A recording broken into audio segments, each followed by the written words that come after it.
Okay, welcome to another update, and I've been experimenting on ways to provide the station oval roof. You can see the platforms emerging out from underneath the mock-up fascia there. That takes the lines off scene into the fiddle yard. Now I've got a 3mm piece of ply, and I have superimposed a fascia onto the front. Obviously I'll cut through that and turn it into a proper oval roof, but as you can see, I've got the basics there.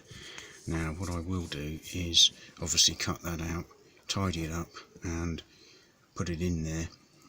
What I might do is in between the gaps that we have here, so here I might get some black bin liners and just cut some pieces and stick them to the other side with some slats cut in them so that you can't see beyond into off scene. So that's what I'm experimenting with at the moment. I shall obviously cut that away there. And then going round, we've got the retaining wall there, which will then follow round with another couple of retaining walls down over there. This is the area that I will be concentrating on first. Get this looking right, and then everything else should fall into place after that. So yeah, that's what I've been doing at the moment, just getting some ideas.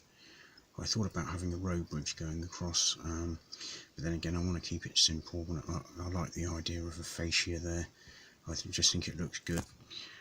So that's what I'm going to be concentrating on next.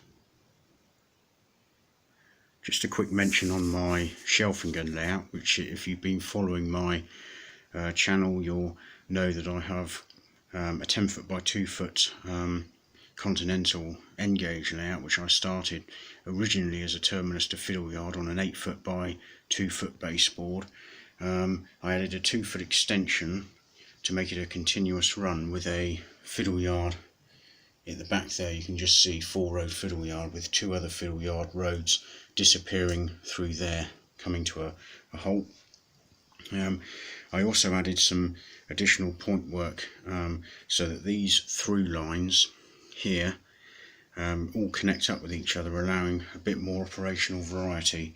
Now what I did was I added a double slip there, which means any trains coming off the outer oval going across can now, which used to be able to access these 2 lines, can now go all the way through and back out over here and join back on there. So that's something which I did back along. The 2-foot extension is just there, you can just see the gap there. It's nice and firm, you know, it's off scene, so I'm not worried about that gap. Just a bit of an off cut of wood that I used. There is Shelfingham, and you can see that upstairs on the loft layout I'm following a similar type of design for the oval roof with a fascia. I think it looks quite good, and this layout hasn't seen much use for quite some time. At the moment it won't, because I'm concentrating on the other projects, but I just thought I'd give a quick refresher on this. It's predominantly a continental German, Austrian, Swiss outline layout, and I have had stuff running on it and it works really well. I did think about breaking it up, but then I thought nope, I like it, it's a good layout, I've put a bit of time into it, so we'll keep it for the time being. So that's just a quick update on that. One thing that I've dug out of the archives is my Hornby APT. Now this is cosmetically is in really good condition. None of the finish on there is cracked or worn away. It's in absolutely immaculate condition. It's got a Scottish registration number on it, and it's ideal. I want to get it working again. I am missing a coupling rod, so if anybody knows where I can obtain one of those, it's one of these sort of long type clip type coupling rods. That's what I'm missing, which would go on that end there to be able to connect up the complete 5-car set. In terms of the motor bogie on there, when you run it, it's very, very high pitch. It squeals. I think it needs maybe the brushes replacing and a good oil. That's something which I want to get done because it's an iconic train, and very it's quite an old model, this, but I can get it working again and running, and that'd be great to see that whizzing around. So that's something which I'm going to be actively looking at getting sorted out. Another thing I want to touch on is recycling stuff. Now, all of these platforms in front of you here are the Graham Farish clipped together platforms. Now, I had these upstairs in the loft, and there's quite a few there. They come in packs of, I think it's packs of 2, I think it is, or packs of 4, I can't quite remember. But either way, they with the amount that you've got here, you can see that you know, I've managed to salvage all of those, and all I need to do is just clean them up a bit, and they're ready to be used again. It's important, if you're starting a new project, to try and salvage as much as possible from your previous layout, because you do save quite a bit doing that, and it's more responsible and economical. Things like this, which I didn't stick down, it is a continental outline.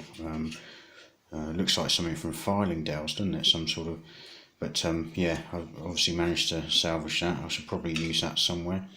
This is a very elderly Graham Farish station building. Now, you'll instantly see that it's pretty much the Hornby version in N-gauge. I think they got the rights from them to be able to reproduce the water tower, station building and goods sheds and engine sheds in N-gauge. They used to come with the train sets many years ago. I also managed to salvage my Bachmann Scencraft. I think these are exchange sheds for maybe a colliery or something, but I bought them to use because they can double up as a TMD type building. I've got 2 of those. There's also a scratch built station building there. Now that will come in very useful for my next project down here. So it's important to salvage stuff. As mentioned in a previous video, I managed to salvage all of my points. So there's about over 20 odd there, more than that, and they were only ever used once on the layout in the loft, so they are perfectly okay to use. So that's just touching on recycling stuff. An interesting purchase from a recent swap meet was this Lima Class 40. Now, obviously it's old hat to most people, but the reason I picked it up, I got it for £30, and it's a Moraes Models, and it's based on 40012 Oriole, and it's was one of their ones they did. It's got a certificate number there, and it's absolutely immaculate condition. For £30, I thought that was really, really good. And you can see there is the model there. I don't think it's ever been run. It looks absolutely mint, and it's one of the ones that was named Oriole. I think prior to it being rebranded as a Class 97 for departmental use, and we've got all the head codes and everything unused, mint, 30 quid. I thought that was a steal. That I know it's Lima and it's old hat, but if I see anything like this, and they cost next to nothing, I do have a little soft spot for Lima stuff still, so I picked that up at a recent show, and yeah, it's a really nice model. I like that one. That was a good one that Lima did there. So that's that.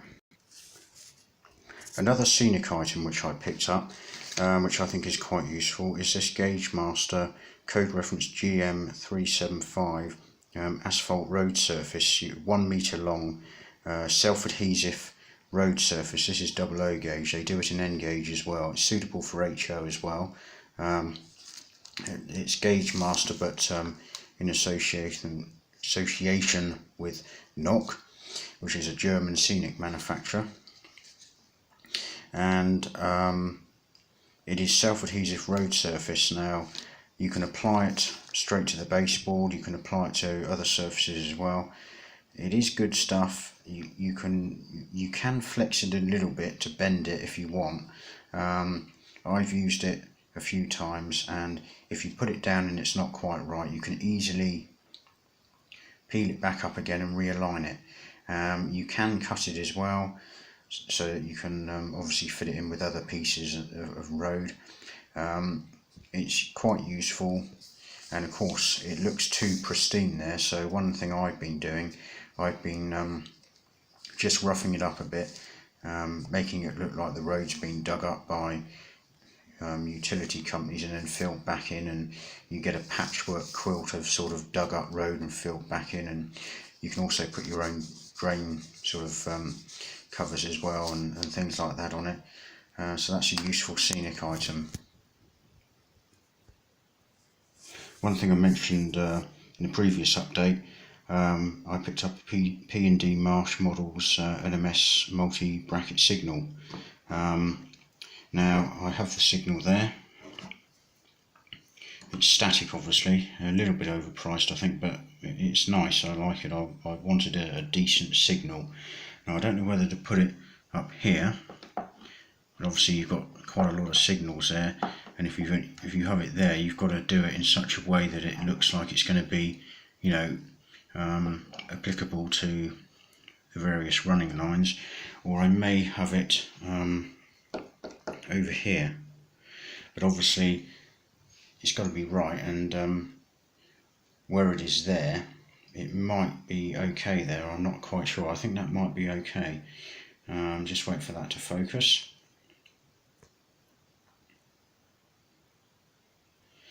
Yeah, it's playing up. Come on, focus, thank you.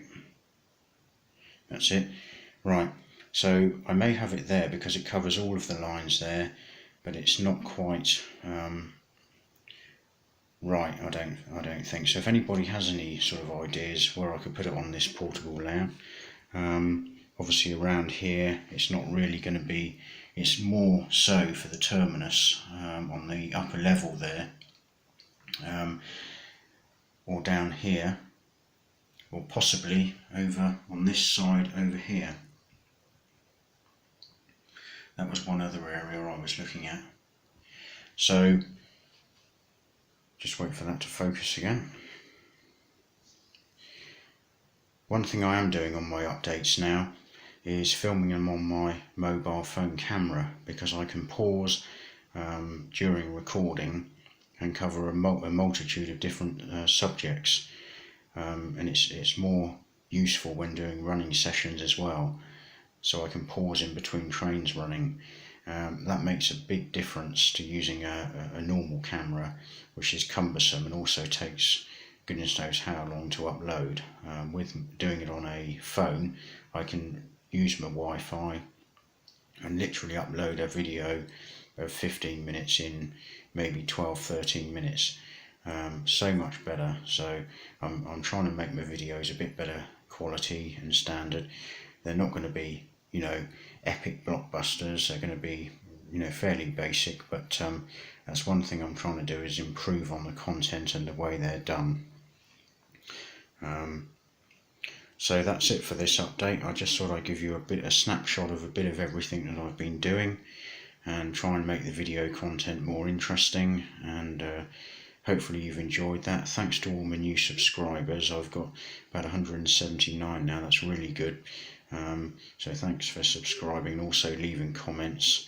I do read them and get round to liking most of them and replying to them, and so that's really good to see. So thanks for watching, and I'll keep you updated accordingly.